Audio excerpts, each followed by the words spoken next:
इंदौर में कांग्रेस की नई महिला प्रदेश अध्यक्ष रीना सेतिया बोरासी ने पदभार मिलने के बाद राजवाड़ा पहुंचकर माता अहिल्या को माल्यार्पण किया। मीडिया से चर्चा में उन्होंने कहा कि पार्टी ने उन पर जो विश्वास जताया है वह उसके लिए आभारी है। उन्होंने कहा कि कांग्रेस अब युवाओं और महिलाओं को आगे लाने का काम कर रही है। पहले जीतू पटवारी को मौका दिया गया और अब उन्हें बड़ी जिम्मेदारी सौंपी गई है। रीना बोरासी ने कहा कि पिछले 22 वर्षों में मध्य प्रदेश में महिलाओं की स्थिति लगातार बिगड़ी है और दुष्कर्म के मामलों में राज्य नंबर 1 बना हुआ है। उन्होंने आरोप लगाया कि भाजपा सरकार ने महिलाओं के वृद्धा और विधवा पेंशन बंद कर दी है। वहीं लाडली बहना योजना में भी कई महिलाओं को अब लाभ नहीं मिल रहा है। चुनाव के बाद कई महिलाओं को योजना से बाहर कर दिया गया है। उन्होंने कहा कि वे अब महिलाओं की आवाज बनेगी और उनके हक का पैसा दिलवाने के लिए संघर्ष करेगी। उन्होंने यह भी कहा कि भाजपा ने महिलाओं को 3,000 देने का वादा किया था, लेकिन आज तक पूरा नहीं किया गया।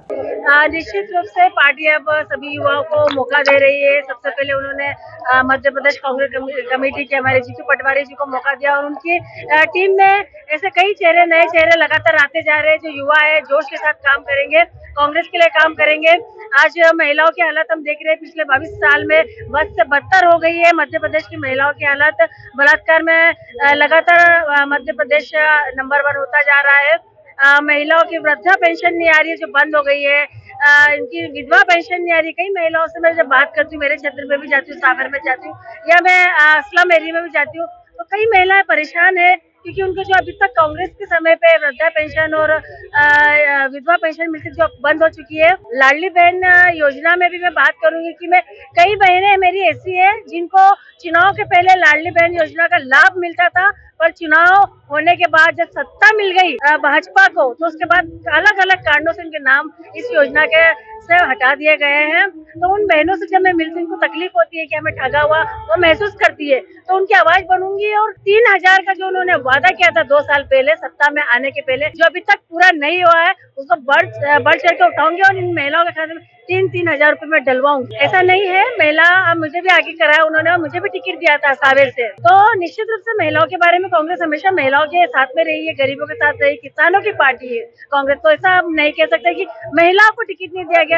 आप देखिए जिला अध्यक्ष में कई महिलाओं को मौका दिया गया है। एसआईआर में मैं लगातार हमें शिकायतें भी आ रही है कि हमारे सम एरिया की बात करूंगी या हमारे कांग्रेस वोटर की बात करूंगी कि उनके नामों को लेके उनके जो फॉर्म भरे जा रहे हैं, तो फॉर्मों में लगातार उनको ये परेशान किया जा रहा है कि ये फॉर्म लाओ, जिससे हमारा मतदाता परेशान हो रहा है। वो टारगेट कर रहे हैं कि कांग्रेस के वोटर को परेशान किया ताकि उनके नाम ना जुड़ पाए, जैसा कि उन्होंने बिहार में किया था, वैसे ही वो मध्य प्रदेश में चाहते हैं। पर हम लोग इतने सतर्क हो चुके हैं कि अब उनकी मंशा को पूरा नहीं होने देंगे। मुस्लिम नहीं, कांग्रेस तो धर्मनिरपेक्ष पार्टी है जिसमें हिंदू भी आते हैं, मुस्लिम भी आते हैं, सिख भी आते हैं, ईसाई भी आते हैं, और हम उस धर्मनिरपेक्ष विचारधारा से पिछले 70 सालों में हमारी पार्टी आगे बढ़ी और अभी भी हम उसी पे काम करेंगे। हमारी ये विचारधारा है कि हम धर्मनिरपेक्षता से ही आगे बढ़ेंगे। बिल्कुल हम लोग नई कांग्रेस निकलती आ रही है, अब देख रहे हैं कि बिल्कुल हम लोग जुझारू रूप से काम करें, युवाओं को मौका मिल रहा है और ये हम युवाओं को जोड़ेंगे। आप देख सकते हैं कितनी तादाद में युवा, महिला सभी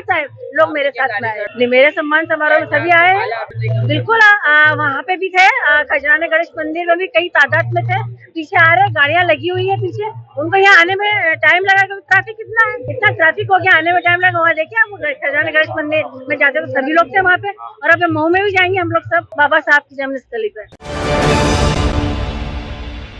प्योर श्योर दूध और घी, माँ के प्यार सा, मिलावट से दूर, भरोसे से भरपूर, प्योर भी श्योर भी।